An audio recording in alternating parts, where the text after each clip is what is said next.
बिस्मिल्लाहिर्रहमानिर्रहीम, अस्सलाम वालेकुम नाज़रीन, मैं साइमा कमल खुशामदीद कहती हूँ आपको प्रोग्राम चीख उठा कराची में। लंपी स्किन डिजीज़ जो इस वक्त पूरे कराची में जितने भी ऐसे गाय और बछड़े और ऐसे तमाम कैटल फार्म्स या आवाम तक उस गोश्त और दूध की तरसील या फिर कोई इसके हवाले से हुकूमती मशीनरी हरकत में आई है या सिर्फ नोटिस लिए गए हैं, लेकिन फिल वक्त अगर हम आपसे कहें तो इस वक्त पूरे कराची में ये एक उफ्ताद की तरह ये वबा फैल गई है जानवरों में। अच्छा, एक चीज़ आपको बता दें कि ये गाय और बछड़ों में यानी कि बछिया जिसका गोश्त जैसे कहते हैं, जिसका दूध और गोश्त हम लोग अपने इस्तेमाल में लेकर आते हैं, ये उनमें फैली हुई है। होता क्या है कि जैसे मैं आपको पता ही है कि बड़े बड़े दाफड़ और बल्कि फोड़े बन जाते हैं जो कि स्किन के ऊपर और स्किन के अंदर तक फैले होते हैं, और वो ऐसे होते हैं कि उनके अंदर पस पड़ी होती है और वो गोश्त के अंदर तक वो पस गई होती है। ऐसे जानवर का दूध और गोश्त कितना खतरनाक हो सकता है आपको पता है। अब हम एक कैटल फार्म में मौजूद हैं और अभी प्रोग्राम में आप जरा देखेंगे भी आगे चल के कि इतने जानवर इस वक्त हलाक हो चुके हैं, और जो जानवर बच रहे हैं जिनकी थोड़ी सी मतलब बीमार हैं, लेकिन उनके लिए फिर ये किया जाता है कि थोड़े से अगर वो चलने फिरने के काबिल हैं, बस उनकी जो है वो बस करीब ही है उनका वक्त आना, तो उनको क्या कर रहे हैं कि कुछ लोग जो हैं, कुछ व्यापार जो हैं वो ये कर रहे हैं कि इंसानी जानों के ऊपर रिस्क लेते हुए, कॉम्प्रोमाइज़ करते हुए उनको बेच रहे हैं, सस्ते दामों बेच रहे हैं, फिर वहाँ से कुछ आकबतना अंदेश उनको ख़रीद रहे हैं, उसी का दूध बेचा जा रहा है, उसी का गोश्त बेचा जा रहा है।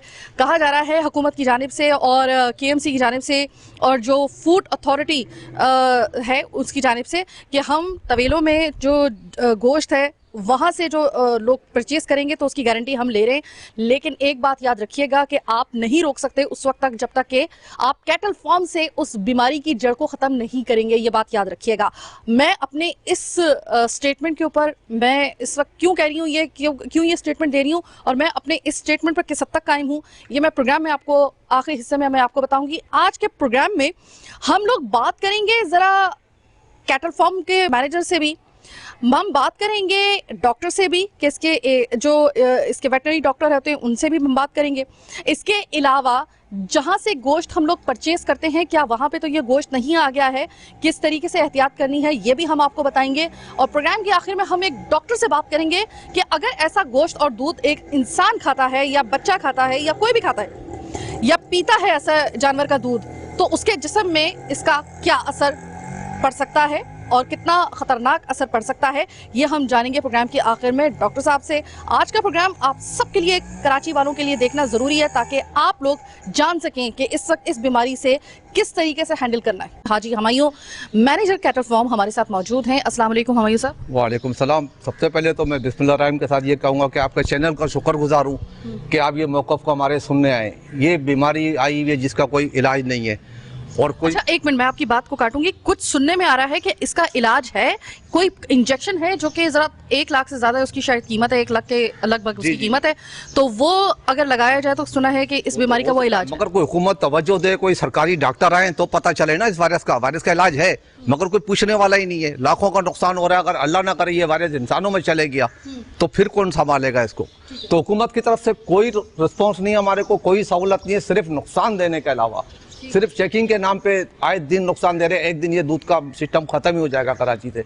इस वक्त जो ये वायरस के लिए है कि हमें कोई सहूलत नहीं है, कोई पूछने वाला नहीं है। इतनी दवाइयाँ सरकारी तौर पे आती हैं, हमें तो कुछ मिलती नहीं ना। कोई सरकारी अस्पताल चले भी जाए तो वहाँ भी हमसे पैसे मांगे जाते हैं। वही सरकारी दवाइयाँ सामने स्टोर पे बिक्री होती हैं। तो अगर इस वायरस को नहीं देखेगा, किसी भी टाइम ये इंसानों में जा सकता है। ठीक है सर, ये मुझे बताइएगा, एक हमायूं साहब के जाहिर है कि कैटल फार्म चलाना खुद एक बड़ा मुश्किल काम होता है और मुश्किल बना दिया गया है। आपके बकौल इसको मुश्किल बना दिया गया। अच्छा, मुझे ये बताएं कि हुकूमत ने कुछ नोटिस वगैरह लिए थे कि भाई इस बीमारी को, शुगर है उनके नॉलेज में ये बात आ गई थी, तो नोटिस वगैरह लिया गया, उस नोटिस का कोई असर नजर आ रहा है आपको? कुछ भी नहीं। कोई नोटिस अगर लिया होगा सिर्फ दफ्तर के अंदर नोटिस लिया है, इसका बाहर कोई नोटिस नहीं। हम तो जानते नहीं, एक बचपन में जानते थे कि सरकारी हॉस्पिटल होते थे और डॉक्टर चेक करने आते थे। अब इस सिस्टम ही खत्म हो गया सरकारी। सिर्फ ये दफ्तरों के हद तक है, बिल्कुल दफ्तरों की हद तक है। लाखों की दवाई हैं जो हमें नहीं मिलती। हर चीज से हम इसको बचाने के लिए कोशिश कर रहे हैं। ठीक है, अब तक आपके इस कैटल फार्म में कितने जानवर अफेक्टेड है? हमारे पास तकरीबन 150 के करीब है। काफ़ी तो हमारा नुकसान हो चुका है, काफ़ी मर चुके हैं, अभी तकरीबन 2-3 जानवर हमने उठा के दे दिए हैं। तो उसके बाद ये है कि मजीद नुकसान हमें ये दिया जा रहा है कि दूध की गाड़ियों को रोक के चालान करके 50-30 हज़ार रुपये ले लिए जाते हैं, ना हमें उसकी कोई रसीद दी जाती है। तो हम इधर वायरस की दवाइयाँ खरीदें, अगर आप सहूलत नहीं दे सकते तो कम से कम बंद तो नहीं करो। इसका मतलब हम समझेंगे आप किटल फार्म कराची से ख़त्म करवाना चाह रहे हैं। कोई सहूलत नहीं है, कोई पूछने वाला नहीं है, किसी किस्म की सहूलत नहीं है। अब इतना खतरनाक वायरस है, कोरोना से तो आप जान छुड़ा नहीं सके, दूसरा आ गया, तो हुकूमत का फर्ज है ना सहूलत दें कि फार्म को ये नुकसान के अलावा नहीं है। पानी हमारा अपना है, 50,000 रुपए का बिल हमें थमा देते हैं महीने में, लो नहीं लो बिल दो। मतलब इस शोबे को सरकारी तौर पर खत्म किया जा रहा है, खत्म कर। हमायूं साहब, एक तो आपका मौकिफ सामने आ गया, मैं शुक्रगुजार हूं कि आपने कोई लगी लिपटी नहीं रखी इसके अंदर। सही बात कही है। तो मैं आपसे ये जानना चाहूंगी कि देखिए कि आगे जाहिर आपका कैटल फार्म है और आगे बस ये देखिए कॉर्नर पे खड़ा हुआ है रमजान, रमजान के फौरन बाद, ईद के फौरन बाद आपको पता है कि बकरा ईद की तैयारी शुरू हो जाती है, क्योंकि लोग 1 महीने पहले जानवर लाना शुरू होता है। अब अगर इस बीमारी को यहाँ पर कंट्रोल नहीं किया गया, आपके ख्याल में आगे चल के बकरा ईद पे इस दफा फिर मामला खराब होने वाले? संभाल नहीं सकेंगे, गली गली जानवर पड़े होंगे रोडों के ऊपर, ये गली गली जानवर पड़े होंगे रोडों के ऊपर, और ये बिल्कुल इंसानों के साथ रहते हैं जानवर, ये हर घर में अपने तौर पर भी लोगों ने पाले हुए, तो ये मर्ज मुंतकिल हो सकता है। मैं फिर कहूंगा कि मैं आपके चैनल का शुक्रगुजार हूं कि किसी चैनल ने तो हिम्मत नहीं की है ये मौकफ लाने के लिए। ये खतरनाक जो है हमारे पे समझो यूक्रेन वाला मसला जो नाजिल हो गया हमारे पे, आपके चैनल का मैं बहुत शुक्रगुजार हूं। कम से कम आपने आगे तो पहुंचाई, हिम्मत तो करी, आगे तो बढ़ा आपका चैनल, कोई भी आगे आने को तैयार नहीं है। और दूसरी बात ये कि एक बात याद रखिएगा कि कैटल फार्मिंग ये बड़ा एक मुश्किल शोबा है, ये कैटल फार्मिंग हर कोई नहीं कर सकता। कैटल फार्म को आपको अपनी इस सनत को आपने फरोग देना है। इसके लिए हुकूमत सिर्फ जुबानी कलामी खुदा के लिए मैं आज इनके पास आई सिर्फ इस वजह से हूं ताकि इस बात की तस्दीक हो सके कि हुकूमत सिर्फ नोटिस लेने के लिए है या प्रैक्टिकली अगर कुछ करना पड़े तो अभी तक उसका 0 बटा सन्नाटा उसका एक रिजल्ट हमें सामने नजर आ रहा है। कोई इसका नोटिस का अभी तक यहाँ पे सिवाय इसके, देखें जब तक कि आप किसी बीमारी की जड़ को नहीं पकड़ेंगे ना, आप पैनाडोल से उसका इलाज नहीं कर सकते। अगर आप ये समझ रहे हैं कि आप सिर्फ गोश्त की तरसील को रोककर, दूध की तरसील को रोककर आप इस मामले को ठंडा कर सकते हैं या फिर इस चीज को आप कंट्रोल कर सकते हैं, आप बहुत खाम ख्याली में है।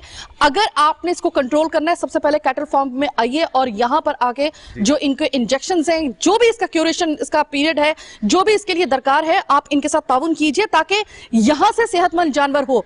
आप कहां तक इसे रोकेंगे? मैं आपको प्रोग्राम के अंदर दिखा चुकी हूं कि अगर आप गोश्त के हवाले से बात करते हैं ना, इस गोश्त को अगर आप रोकने के लिए चले तवेलों में तो आपके लोग खड़े होते हैं, केएमसी खड़ी होती है, आपकी वो स्टैंप लगी होती है, मोहर लगी होती है गोश्त के ऊपर जो एक नीले रंग की होती है, उससे तो चले आप एक किसी हद तक आप ये समझ रहे हैं कि हम लोग इस चीज को कंट्रोल कर लेंगे। आप उनका क्या करेंगे अगर यही जानवर फर्ज करेंगे बाहर आएंगे और इनको बेचा जाएगा औने पौने दामों, और उसके बाद ये गली मोहल्ले में जो छोटी छोटी दुकानें बनी होती हैं अगर वो इनको ले लें और इनका गोश्त काट के आम आवाम को खाए, आप रोक ही नहीं सकते। आपको अगर रोकना है तो सबसे पहले आपको कैटल फार्म में आना होगा और इनको सबसे पहले यहां से इस बीमारी को पकड़ना होगा और यहां से उसको क्यूरेशन उसकी करनी होगी।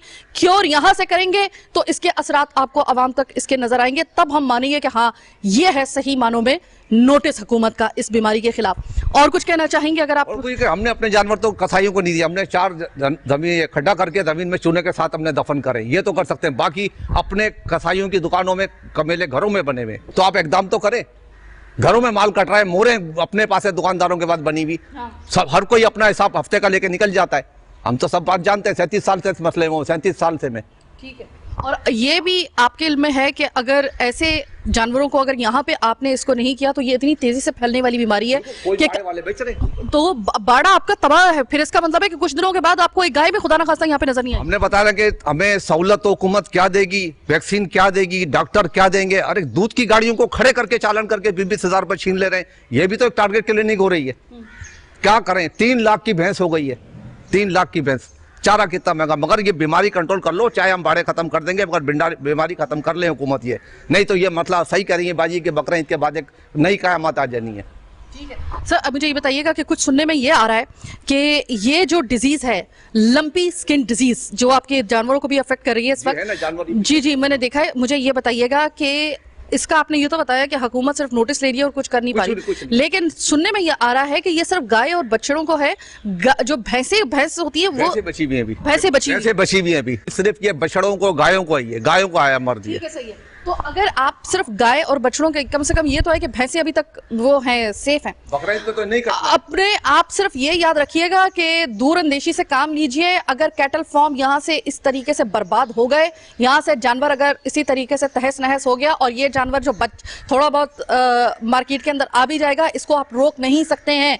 मैं साइमा कंवल पूरी गारंटी से आपको कह रही हूं, मैं पूरा प्रोग्राम करके आई हूं। आप अगर कैटल फार्म से इसको कंट्रोल नहीं करेंगे तो मार्केट में आने से आप इस गोश्त और दूध को नहीं रोक सकेंगे। अगर 100% नहीं तो 50%, 50% नहीं तो 20%, तो हर सूरत में ये गोश्त और दूध आपको, आम शहरियों की जिंदगियों को बर्बाद करेगा, उनको बीमारी का शिकार करेगा। तो सिर्फ आपको ये करना है कि कैटल फार्म में आकर सबसे पहले इनकी भी सुन लीजिए और इनके साथ जरा थोड़ा सा ताउन कीजिए।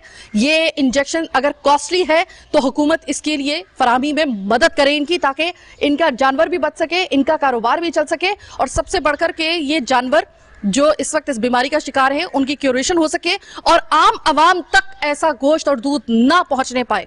ये प्रोग्राम करने का मकसद सिर्फ ये है कि हुकूमत सिंध एक दफा ये बात, हमारी गुजारिश जरा सुन ले।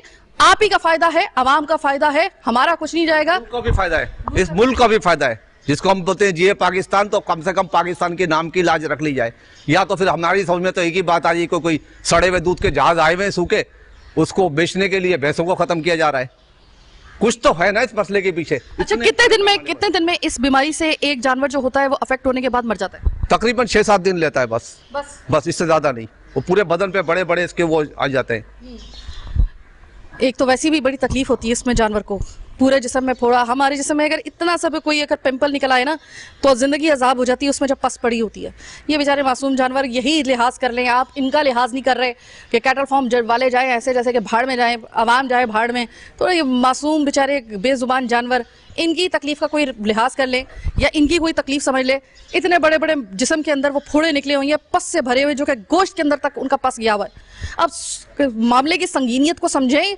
हर कुछ अरसे के बाद कोई ना कोई कराची के अंदर ऐसा केस आता है, कुछ ना कुछ ऐसी उफ्ताद आ जाती है जो वक्त रहते हुए हम उसको कंट्रोल नहीं कर पाते। अभी तो ये इब्तदा है, अभी भी काफ़ी नुकसान इस इब्तदाई दिनों में हो चुका है। बजाय ये याद रखिएगा कि अभी बहुत नुकसान होने से हम बच सकते हैं अगर आप हमारी बात मान लें। हमारे इस प्रोग्राम को रजिस्टर्ड हम कर रहे हैं, आपकी मदद के लिए कर रहे हैं, हुकूमत सिंध के लिए कर रहे हैं, कंसर्न अथॉरिटीज के लिए कर रहे हैं। खुदा के लिए जरा इनकी भी चीख सुन लीजिए, इससे पहले कि यह चीख पूरे कराची की चीख बन जाए।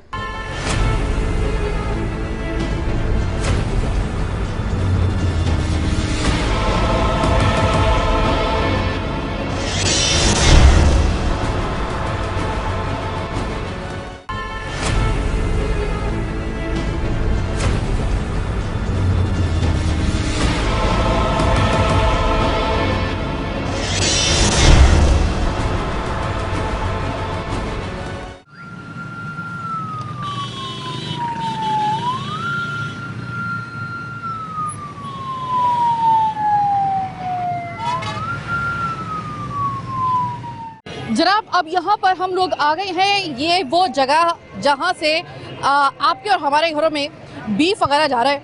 आज हम चिकन की बात तो कर ही नहीं रहे, आज हम बात कर रहे हैं बीफ की, और वो जो एक ख़ास किस्म की बीमारी जानवरों में फैल गई है, जिसके बाद अब ये सुनने में आया है और इस बात के सबूत भी सामने आए हैं कि वो जानवर काट कर बाकायदा तौर पे उनके वो जो फोड़े हैं वो निकाल कर और वो गोश्त आपके और मुझे भेजा जा रहा है। तो अभी यहाँ पर जो district director food authority Rizwan Sheikh साहब जो हैं वो आए हैं विजिट पे हमारे साथ, और ज़रा देखते हैं कि यहाँ पर जो गोश्त है क्या ये वो गोश्त है कि जो आपके और हमारे लिए इस वक्त इंतहाई मुज़र सेहत है क्योंकि ये एक बीमार जानवर का गोश्त है, या देखते हैं कि यहाँ पर थोड़े से कवानीन को फॉलो किया गया है।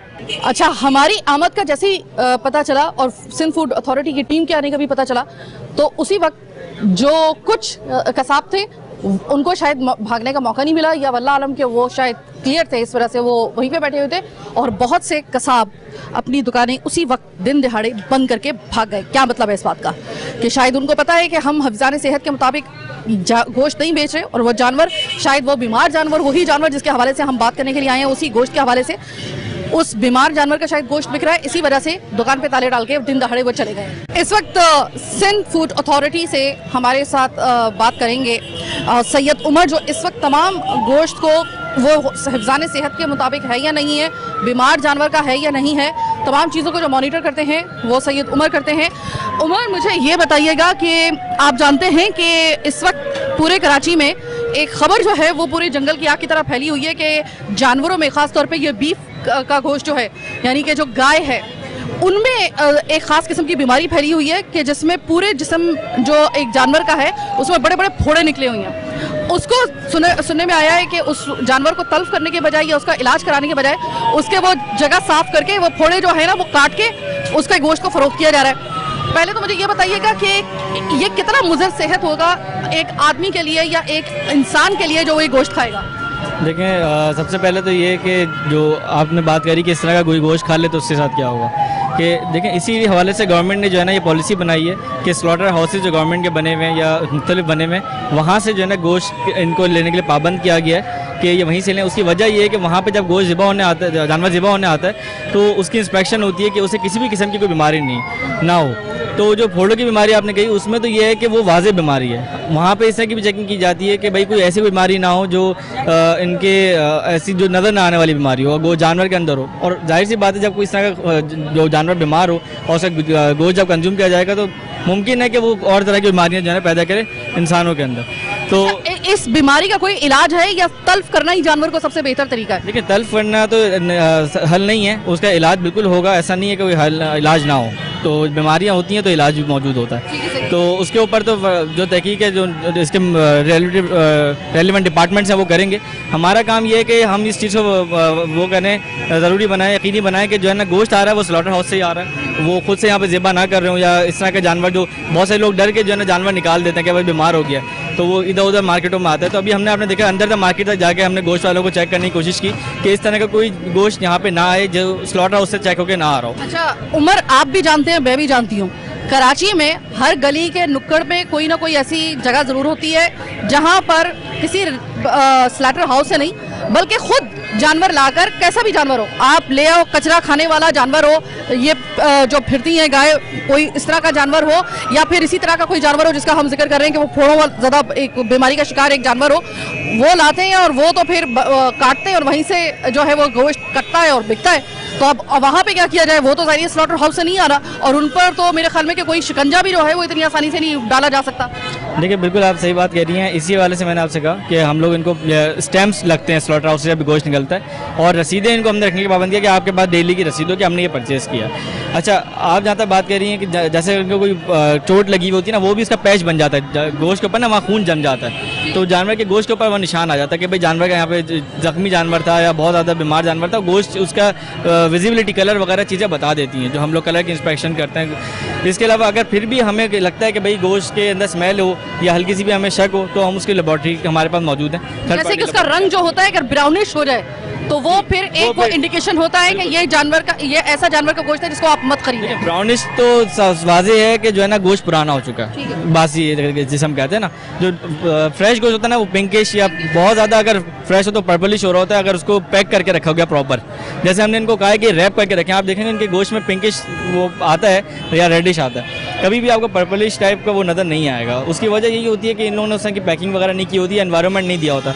फिलहाल ये है कि हम लोग इनको Aahista Aahista food meet safety और हाइजीन के हवाले से जो है ट्रेनिंग देते रहते हैं, आगाही देते रहते हैं। तो ये एक दिन में ठीक होने वाली चीज़ नहीं है। इंशाल्लाह अल्लाह ताला ने चाहा तो आने वाले वक्त में जो है ना ये बहुत इंप्रूवमेंट कर जाएंगे। कोई ऐसी निशानी कि अगर किसी के घर में कोई गोश्त आ गया है और वो ऐसे जानवर का है जिसको फोड़े वगैरह निकले हो लेकिन उन्होंने फोड़े वगैरह काट दिए हो और फिर गोश्त बेचा हो, तो कोई ऐसी निशानी है कि जिससे कोई घर में आने वाली कोई औरत, जो घर की औरत है या फिर जो खरीदार मर्द है घर का, वो जान सके कि ये उस जानवर का गोश्त है? कोई खास निशानी है या नहीं? देखिए, सबसे पहले तो ये गोश्त जब मार्केट से लेते हैं ना तो वो जो है ना पीसेस में कटता है, तो वहीं पे आपके सामने होता है कस्टमर के कि वो जब देखे कि कोई ऐसा अलग से कोई पीस कटा हुआ ना हो जिससे पता चल जाए कि भैया अलग से काटा गया है, क्योंकि गोश्त का काटने के भी तरीका होता है इन लोगों का ना, तो उससे वाज़ेह हो जाता है कि हाँ भाई ये अलग को करके रखा हुआ गोश्त नहीं है या ये सही गोश्त है। दूसरी चीज़ ये कि कोशिश करें कि ऐसे छोटे मोटे शॉप्स वगैरह से अभी फ़िलहाल जो है ये लोग वो करें, इज्तनाब करें कि ना लें, और किसी ऐसी जगह पे जहाँ पे थोड़ा सफाई का ख्याल रखा गया हो। क्योंकि ऐसे ही होता है, जब हम होता क्या है, एक ने 5 रुपये कम करे, वहाँ पे उसने गंदगी रखी हुई है, वहाँ से जाके कस्टमर खुद लेता है। महंगा रोए एक बार, सस्ता रोए बार बार, उस चक्कर में मत पड़े। स्लॉटर हाउस से आया हुआ जो गोश्त है सिर्फ वो परचेज करें और कोशिश करें कि गोश्त को हिफ्ज़ान सेहत के असूलों के मुताबिक है या नहीं है। सबसे पहले आपका फर्ज बनता है कि आप अपने घर में जो गोश्त लेके जा रहे हैं सबसे पहले देखभाल के लेके जाइए, चेक करके लेके जाइए। अगर आपको इतना सा भी डाउट है कि ये गोश्त बीमार जानवर का है, ऐसे थोड़े ज़्यादा जानवर का है, या फिर वो सही गोश्त नहीं है, ताज़ा गोश्त नहीं है, तो खुदा के लिए मत परचेज कीजिए, अपनी सेहतों के साथ मत खेलिए। और जनाब इस वक्त मैं मौजूद हूँ लियाकताबाद में मौजूद इस गोश्त की मार्केट, जो कि बिलाशुबा ज़्यादातर कराची का जो गोश्त की तरसील का जो व्यापार है या तरसील है वो यहीं से होती है। अंदर चल रहे हैं बीफ मार्केट में और देखते हैं कि वहाँ पर गोश्त इस किस्म का आया है, उसकी कोई चेक एंड बैलेंस हुआ है, उस पर कोई स्टैंप लगी है या नहीं लगी है, वो हम चल के अंदर देखते हैं। आ जाइए। अस्सलाम वालेकुम भाई। वालेकुम सलाम। मुझे ये बताइएगा कि वो जो एक लम्स डिजीज़ जो इस वक्त वो एक गाय के अंदर और बीफ के अंदर जो है, जानवर के अंदर वो पाया जा रहा है, इसकी वजह से ख़रीदार कम हुआ है उसकी वजह से? जी ख़रीदार कम हो गए, फ़र्क आ गया मालों पे। अच्छा मुझे ये बताइएगा कि जब आपके पास जानवर आता है ये कटा हुआ आता है? नहीं, जिंदा कटवाते हैं। नहीं, स्लॉटर हाउस से आता है? हाँ, भैंस कॉलोनी से आता है। जो उसका जो स्लॉटर हाउस है भैंस कॉलोनी का, ठीक है, सही है। तो स्टैंप वगैरह लगी होती है? हाँ, स्टैंप लगी हुई। ये मुझे बताइएगा कि जब अगर कोई ऐसा जानवर हो, फर्ज करें, क्योंकि अभी तो आप एक ऐसी जगह पे बैठे हुए हैं ना जहाँ पर स्लॉटर हाउस से गोश्त आ रहा है, तो वो स्टैंप वाला होता है, उसको चेक एंड बैलेंस करके भेजा गया होता है। लेकिन कुछ दुकानें आपको पता है कि मोहल्ले में, गलियों में लातादाद ऐसी दुकानें कि जो कि ना स्लॉटर हाउस से नहीं होता, वो खुद ही जानवर पकड़ते हैं, गिराते हैं, काटते हैं, बेच देते हैं, मतलब उनका कोई ताल्लुक नहीं होता। जैसे कि यहाँ पे आप लोग बैठे हुए हैं, तो वहाँ पर मुमकिन है कि वहाँ से मार्केट में ऐसा नहीं है। नहीं, जो ऐसी दुकानें हैं, जब कुछ ऐसे लोग हैं बाहर हैं, बाहर। ये बताइएगा कि ये वाले स्टैंप लगी हुई है इन जानवरों के ऊपर? देख रही नहीं आप, ये गवर्नमेंट की मोहर है। अच्छा, ये गोश्त तकरीबन सुबह कितने बजे आपके पास भैंस कॉलोनी से काट के लाया जाता है? 12 बजे घमेला करता है, यहाँ 2, 2:30, 3 बजे पहुँचता है। और कितनी देर तक आपको ये गोश्त खत्म कर देना होता है? जो 7-8 बजे तक बर्फ में डाल देते हैं। ठीक है, फिर वो नेक्स्ट डे के लिए होता है? जी, सुबह के लिए होता है वो। इस वक्त अगर मैं आपसे पूछूं, ये जो नजर आ रहा है गोश्त, ये सुबह का लाया हुआ है? जी, 12 बजे का लाया हुआ है। और ये आप 8 बजे तक जो बिक गया सो बिक गया, फिर वो उसको फिर आप फ्रिज में डाल देंगे, फिर सुबह वो बिकेगा। ठीक है, सही है। तो अगर कोई किसी जानवर को ऐसा बीमार लाया जाता है तो कुछ अंदाजा हो जाता है? आपका तो कारोबार है, आप तो इतने अरसे से ये काम कर रहे हैं। हाथ नहीं डालते बीमार माल पे ना, ऐसे हाथ नहीं डालते। गवर्नमेंट ही नहीं छोड़ेगी वहाँ पर भैंस कॉलोनी में, कमेले में।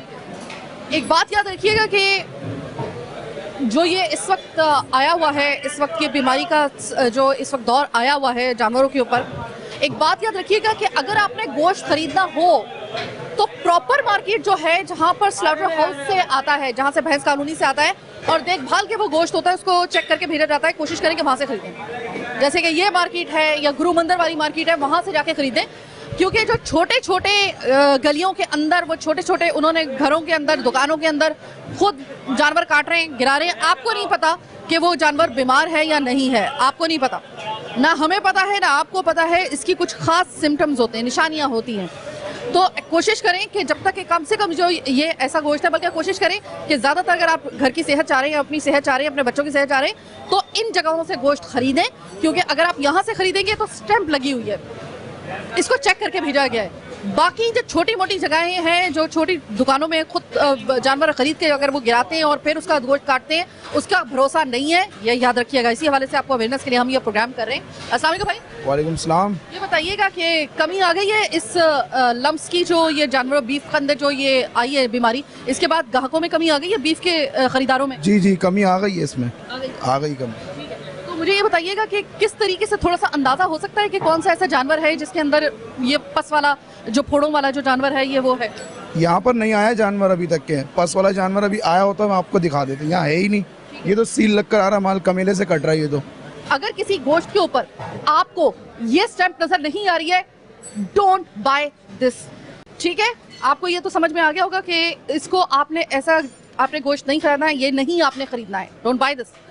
अगर आपको ये पता चले कि कोई ऐसी जगह है करीब करीब में, इस जगह के अलावा जहाँ पर ऐसा जानवर आ सकता है, देखिए ये जगह तो ऐसी है ना कि यहाँ पे स्टैंप के अलावा और जानवर नहीं आ सकता कटा हुआ, लेकिन बहुत सी, अभी मैं इनसे भी बात कर रही थी, बहुत सी छोटी छोटी दुकानें जो प्राइवेटली खुली हुई हैं, जिसका मतलब जिसको एक मेरे ख्याल है कि बकरा गिराना या फिर गाय गिराना आ गई, वो छोटी सी एक दुकान खोल के बैठ गया, अब वो जानवर कहाँ से आ रहा है कुछ पता नहीं है। तो ऐसी दुकानें कुछ करीब करीब में आपके इल्म में है? अभी तो यहाँ पर तो कोई नहीं है, वैसे सील लगकर ही माल आता है यहाँ पर पहले काट नहीं, यहाँ पर नहीं, वैसे इर्द गिर्द कोई ऐसी दुकान पे कटता है, हर जगहों पे कटता है। फिलहाल मार्केट में नहीं कटेगा, मार्केट में गवर्नमेंट की तरफ से ही आएगा, वहाँ से का मेले से कोई। ठीक है, सही है। और अगर कोई जानवर बीमार होता है, उसके कोई गोश्त के अंदर कोई खास किस्म का कोई ऐसा होता है कि उसका पता चल जाए कि जरा थोड़ा सा ये जानवर ऐसा है, कुछ आपके अंदाजे में कुछ है? अभी जानवर इधर है नहीं, वरना आपको हम दिखा देते, अगर कोई बीमार शिमार होता या कोई नुक्स होता ना आपको दिखा देते, इसमें है नहीं नुक्स, नहीं तो आपको सारा कुछ दिखा देते। होगी इस पे भी, हाँ वहाँ से नहीं आ रहा मेले से अभी, वहाँ पर गवर्नमेंट ने तो बैठा हुआ है ना, वहाँ तो वो डॉक्टर बैठा हुआ ही है, तो वो पहले चेक करके भेजता है, तो वो यहाँ कैसे आएगा? यहाँ तो बिल्कुल डायरेक्ट कमेले से लिंक हुई है ना। ऐसे परेशान हो गए हैं आप लोग के, अगर जब तक ये रहेगा उस वक्त तक जाहिर है कि बीफ का जो खरीदार है वो कम हो जाएगा। हमारी दुकानदारी का भी खतरा है ना भाई, हमारी दुकानदारी में बहुत फर्क पड़ेगा इससे। लेकिन अच्छी बात यह है कि बार बार मैं आपको बता रही हूँ कि अभी तक की इत्तलात के मुताबिक ऐसा नहीं है कि इस वाली बीमारी का इलाज ना हो।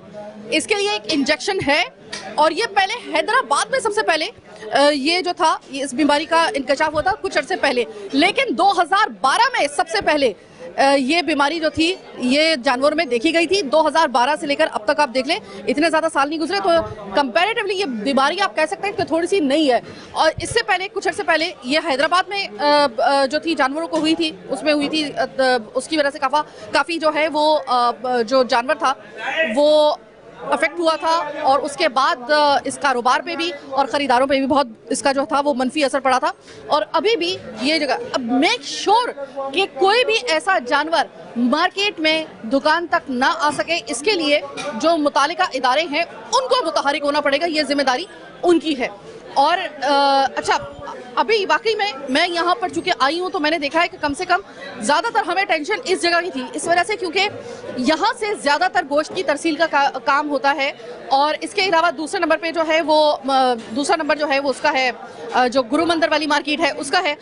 तो अगर यहाँ पर फर्ज करें कि जानवर की वहाँ से ऐसा जानवर, मुतासिर जानवर, उसका गोश्त यहाँ से अगर नहीं जा रहा है तो काफ़ी हद तक आप तसल्ली रख सकते हैं। लेकिन अभी भी खतरे की तलवार हम सबके सर पे लटक रही है, जब तक ये या तो बीमारी ख़त्म ना हो जाए या फिर इतने मुतहरिक अंदाज में जो छोटे छोटे ये प्राइवेटली जो ये खुले हुई हैं, ऐसे कसाबों के ऐसे छोटे छोटे पॉइंट्स खुले हुई हैं, वहाँ पर भी अब मॉनिटरिंग अगर आप करें तो फिर बात बनेगी। यहाँ पर तो फिर भी किसी हद तक हम कह सकते हैं कि हालात तसल्ली बख्श हैं।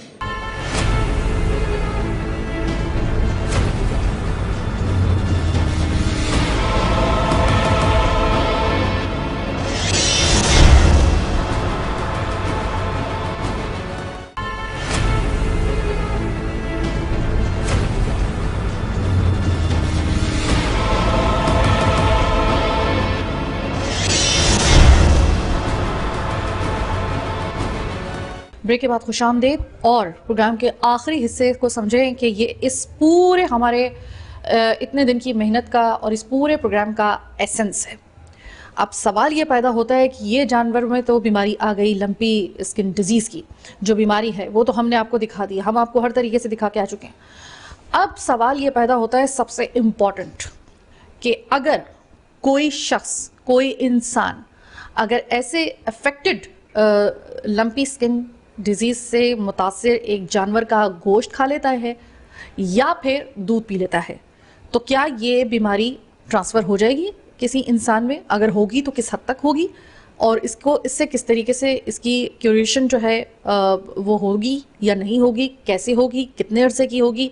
इसके अलावा अगर कोई इस तरीके से आदमी जो है वो इस ऐसे जानवर से अफेक्ट होता है तो सबसे पहला सवाल ये पैदा होता है कि उसको फौरी तौर पे क्या एहतियाती तदाबीर इख्तियार करनी चाहिए, जिनको अगर नहीं भी इत्तफाक हुआ है ये खाने का तो भी उनको कौन कौन सी एहतियाती तदाबीर इख्तियार करनी चाहिए। प्रोग्राम के आखिरी हिस्से में मायानाज डॉक्टर जुनैद रब्बानी हमारे साथ मौजूद हैं, किसी तारुफ के मोहताज नहीं है। अस्सलाम वालेकुम डॉक्टर रब्बानी।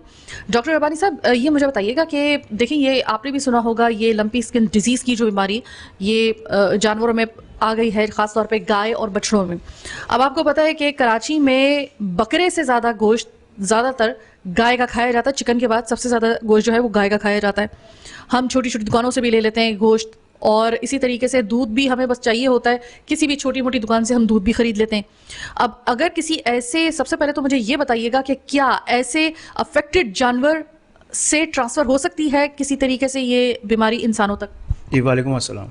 जी बिल्कुल हो सकती है ट्रांसफ़र, और इसमें जो है गाय का गोश्त जैसा आपने बताया कि ज़्यादा लिया जाता है, ज़्यादा खाया जाता है, और इसका डेयरी प्रोडक्ट या मिल्क जो है या दूध इसका काफ़ी पिया जाता है, कंज्यूम किया जाता है। इससे बीमारी बिल्कुल हो सकती है। और इसमें स्किन में वेजिको पेपुलर रैश, जो जिस तरह छाले होते हैं, छाले नुमा जो चिकन पॉक्स में देखे जाते हैं, उसमें स्किन पूरी इन्वॉल्व हो जाती है। और इसके साथ साथ ओरल कैविटी जो मुँह का हिस्सा है उसमें भी सारी इन्वॉल्व होती है। इसमें पूरा स्कैल्प, सर आपका भर सकता है इसमें, और पूरी बॉडी में इन्वॉल्वमेंट हो जाती है। इसके साथ तेज़ फीवर, हाई ग्रेड फीवर जैसे बोला जाता है, और इसके साथ नज़ला, खांसी और दूसरे सिम्टम्स भी हो सकते हैं, जिसमें मैलेज होना, पेन होना, या पूरी बॉडी एक होना, मतलब पूरी बॉडी दर्द में बहुत ज़्यादा मुब्तला हो जाते हैं मरीज़।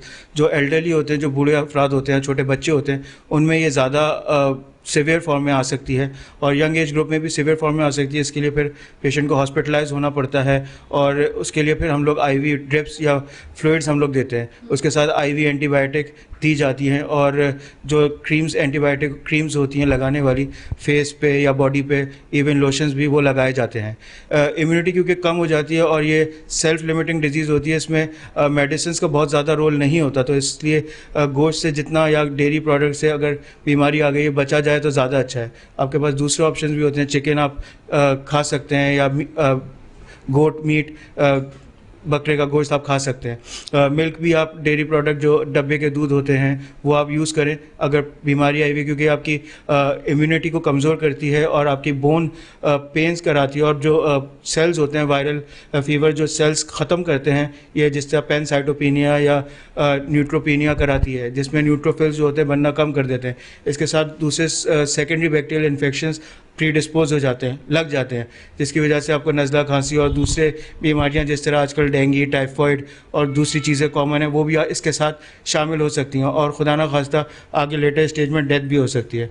इसका इलाज जो होता है एंटीबायोटिक से होता है, हैवी एंटीबायोटिक डोज दी जाती है, और ब्लड टेस्ट में हम लोग CBC करवाते हैं, ब्लड कल्चर्स करवाते हैं, blood culture sensitivity, urine DR, urine CS करवाया जाता है उमूमन। फिर आगे जाके क्योंकि लिवर भी इन्वॉल्वमेंट हो जाती है तो LFTs की तरफ भी हम लोग आते हैं, क्योंकि SGPT ऐसी बीमारी में बढ़ जाता है, और फिर डिजीज़ और एडवांस होती है तो किडनीज़ की तरफ भी चली जाती है, और किडनीज़ में यूरिया, क्रेटिनिन और इलेक्ट्रोलाइट्स इम्बैलेंस हो जाते हैं और क्रेटिनिन बढ़ जाता है। डॉक्टर जुनैद, देखें, अभी जो आपने मुझे बताया है, मैं तो खुद मेरी एक्सपेक्टेशन से ज़्यादा ख़तरनाक इसका रिजल्ट निकल सकता है। तो लोग अगर आपको ये कह रहे हैं कि इससे इंसानों को कोई ख़तरा नहीं है, या इनका गोश्त खाने से अगर वो फोड़ा जो है उसको साफ़ भी अगर कर दिया जाए, उसके पास साफ़ भी कर दिया जाए, और नीचे से गोश्त निकाल के अगर दे दिया जाए, इस किस्म के किसी मफरूज़े पे आपने अमल दरामद नहीं कर रहा है, इसलिए कि 2 टके बचाने के लिए, 2 पैसे बचाने के लिए यकीन करें कि आप अपनी ज़िंदगी से खेल सकते हैं। जैसे कि डॉक्टर रब्बानी ने भी कहा है कि हो सकता है कि इसमें जान के ख़तरात भी लाहक हो सकते हैं। At the end of the day ये मामूली बीमारी नहीं है, और इंसान तक ट्रांसफ़र हो सकती है जानवर से, मुतासर जानवर से, ये बात बता भी दी है। अच्छा, क्यूरेशन इसकी बता दी है डॉक्टर साहब ने कि क्यूरेशन तकरीबन इसका जो एंटीबायोटिक का कोर्स होगा तो तकरीबन ऐसे शख्स के लिए जो मुतासर होता है ऐसे जानवर से, तो उसके लिए जो है वो तकरीबन एंटीबायोटिक का कोर्स लगभग कितने तकरीबन दिन तक का होता है? जी, नॉर्मली एंटीबायोटिक का कोर्स जो हम लोग ओरल फॉर्म में देते हैं 5 से 7 दिन होता है, लेकिन ऐसे पेशेंट में हम लोग 7 से 10 दिन या 14 दिन भी दे सकते हैं। सिवियरिटी पे डिपेंड करता है, कितनी फैल गई है डिजीज़, उस पर डिपेंड करता है। तो उसके लिए हम लोग 10 से 14 दिन आप एक एस्टिमेट लगा लें, हम लोग IV एंटीबायोटिक का कोर्स करते हैं उसमें, ऐसे केसेस में, क्योंकि इसके साथ दूसरे इन्फेक्शन ना हो और हमें एंटीबायोटिक भी फिर देख के डिसाइड करनी पड़ती है जो गुर्दों को मुतासिर न करें, क्योंकि इस डिजीज़ में गुर्दे ज़्यादातर मुतासिर हो जाते हैं। तो एंटीबायोटिक्स हमें फिर थोड़ी सी मॉडरेट फॉर्म की लेनी पड़ती है, बहुत ज़्यादा सीवियर फॉर्म की नहीं चाहिए होती, जिसमें पेशेंट को बहुत ज़्यादा इफेक्ट, मतलब क्या कहते हैं, डिस्टर्बेंस की तरफ ना जाए पेशेंट। सही। और डॉक्टर साहब ये बताइएगा कि एक बड़ा अहम सवाल मुझे मेरे जहन में आया, वो यह है कि हम तो बात कर रहे हैं ना कि अगर उस मुतासरा जानवर का गोश्त हम खा लें या उसका दूध हम पी लें तो ये तमाम चीज़ें पॉसिबल हो सकती हैं। अगर कोई शख्स ऐसे जानवर को टच कर ले तो क्या टच के थ्रू भी उस तक ये डिजीज़ पहुंच सकती है?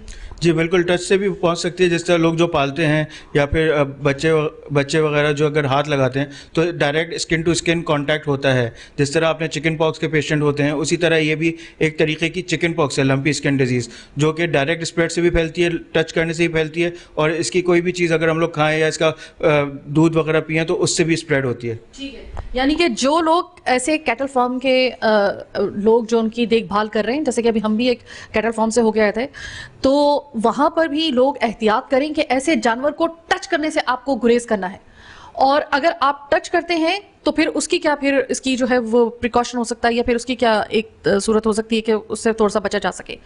देखिए, अगर फॉर एग्जांपल टच करना, जिस तरह जो पालते हैं उनको अगर टच करना है तो ग्लव्स पहन के उनके काम किए जा सकते हैं। और अगर फॉर एग्जांपल आप किसी ने टच कर लिया है तो हाथ घर में आके अच्छी तरह वॉश कर ले और सैनिटाइज कर ले। उसके अलावा फिर अगर फॉर एग्जांपल सिम्टम्स होते हैं तो फिर डॉक्टर के पास फ़ौरन जाए, ताकि हम लोग एंटीबायोटिक्स वगैरह लोअर जो कैटेगरी की एंटीबायोटिक्स होती हैं, मतलब जो कम हार्म करेंगी, वो वाली हम लोग स्टार्ट कर सकें, ताकि बड़ी एंटीबायोटिक या इंजेक्टेबल की तरफ जाने की नौबत ना आए।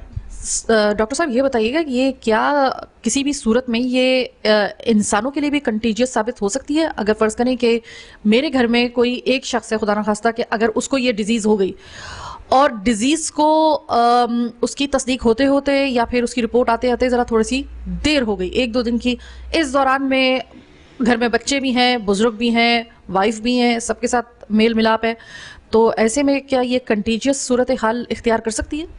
जी बिल्कुल, कंटेजियस होती है। और जब भी मैंने आपको बताया, जिस तरह जानवर से इंसान को ट्रांसफ़र हो रही है, उसी तरह इंसान से इंसान को ट्रांसफ़र हो सकती है। तो यही है कि अगर फॉर एग्जांपल हो जाए तो फिर बच्चे और बूढ़ों जो ज़्यादा मुतासर हो सकते हैं और काफ़ी सिवियरिटी में जा सकते हैं, तो उनको थोड़ा सा दूर रखा जाए। अगर फीवर आपको होता है तो कोशिश करें फ़ौरन टेस्ट करवा लें या करीबी डॉक्टर के पास चले जाएँ, ताकि वो आपके जितने भी टेस्ट हैं वो आपके करवा लें और हमें जल्दी से जल्दी रिपोर्ट मिल जाए। क्योंकि CBC उमूमन ज़्यादातर कराया जाता है, उसकी रिपोर्ट 2 से 3 घंटे में आ जाती है।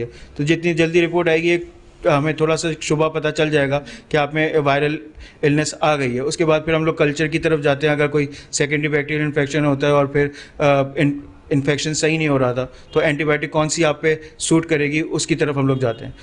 बिल्कुल सही है, और मैं यहाँ पे इनकी एक बात को टो करूँगी, क्योंकि एक सवाल के साथ ही एक और सीन मेरे जहन में आ रहा है, और वो अचानक ही इस वजह से आया है क्योंकि इनके सवाल से मुझे याद आया कि ये भी तो एक मसला हो सकता है। वो ये कि देखिए, इस वक्त जो हम बात कर रहे हैं ना, वो हम बात कर रहे हैं कि घर के अंदर रहने वाले लोग। अब अगर आपको याद हो कि इससे पहले भी हम एक प्रोग्राम कर चुके हैं और आप इर्द गिर्द भी देख रहे हैं कि मुसलसल आपको किसी भी पुल के नीचे गाय आपको जो है वो चरती हुई नजर आएंगी, कचरा चरती हुई नजर आएंगी, और उसके पीछे 2-3 बच्चे होते हैं जो कि वो बच्चे होते हैं जिनको हम खाना बदोश बच्चे कहते हैं। इनकी तादाद बहुत ज़्यादा होती है। खाना बदोशों की आपको पता है कि इनके कुनबे बहुत बड़े बड़े होते हैं, और बच्चे जो होते हैं वो लेके निकले होते हैं बहुत सारी गाय को। उनमें से अगर एक गाय को या एक रेवड़ को अगर ये डिजीज़ है, और वो बच्चे, जाहिर है कि आप उन बच्चों को या उनके इवन के घर वालों को भी आप एजुकेट नहीं कर सकते, उनको ये समझा नहीं सकते कि ये लंपी डिजीज़ क्या है। उनके लिए वो एक आम सी एक बीमारी है, वो उसको टच भी करेंगे, वो उसका दूध भी पिएंगे, क्योंकि उनको उस चीज़ का, इस सूरत हाल में उनका पूरा जो जहाँ पर उनका खाना बदोशों का पूरा कबीला बैठा होता है, और वो बहुत, मैंने आपको जैसे बताया कि बहुत ही बड़े बड़े ख़ानदान होते हैं, बहुत सारे उसमें एक घर के अंदर अफराद होते हैं, तो वो तमाम लोगों में ये डिज़ीज़ फैलने का एहतमाल है, क्योंकि ये कंटीजियस फॉर्म में किसी वक्त भी कन्वर्ट हो सकती है। तो इसकी एहतियात हमें अलग से करनी होगी। अच्छा, अब मुझे ज़रा तो बताइएगा कि प्रोग्राम का आखिरी सवाल वो ये कि एहतियात फिलहाल आम लोग किस तरीके से कर सकते हैं, जबकि आने वाले दिनों में आपको पता है कि ये अब कॉर्नर पर रमज़ान है, ईद के बकरा ईद आने में फिर वो ज़्यादा वक्त नहीं लगता है, लोग एक एक महीना पहले ही जानवर खरीदने के लिए चले जाते हैं मंडी में, और अगर ये डिजीज़ अभी कंट्रोल ना की गई तो क्या आपको लगता है कि फिर हमें इसकी एक एहतियात और अच्छा खासा एक हमें जो है वो एक बुरा सीन हमें मिल सकता है देखने को बकरा ईद पे भी? जी बिल्कुल, इसकी एहतियात यही है, मतलब जितना जानवरों से दूर रहा जाए, ख़ास तौर पे गाय से, उतना बेहतर है, क्योंकि डायरेक्ट कांटेक्ट से भी फैल रही है, और अगर इसका हाथ वगैरह मतलब लग जाए, किसी और से टच हो जाए, तो फिर उससे भी स्प्रेड हो रही है। तो जानवरों से जितना दूर रहा जाए उतना बेहतर है, और खाने के लिए आप गाय का गोश्त और मिल्क जो है बिल्कुल अवॉइड करें फ़िलहाल। अभी तो फ़िलहाल इसका और कोई मतलब सोल्यूशन नहीं। आगे जो बकरा ईद आने वाली है, अब सिर्फ चंद महीनों की बात रह गई है, क्योंकि अब रमज़ान के फ़ौरन बाद आपको पता है कि जैसे ईद आती है उसके कुछ ही दिन के बाद बहुत से लोग होते हैं वो जानवर ले आते हैं, और अमूमन गाय ही लेकर आते हैं, बकरे इतने नहीं लेके आते, गाय ही लेकर आते हैं। तो क्या आने वाले दिनों में हम कोई देख रहे हैं कि कोई खुदा ना खास्ता अगर ये डिजीज़ काबू में नहीं आई तो इसका अफेक्ट बकरा ईद पर भी पड़ सकता है?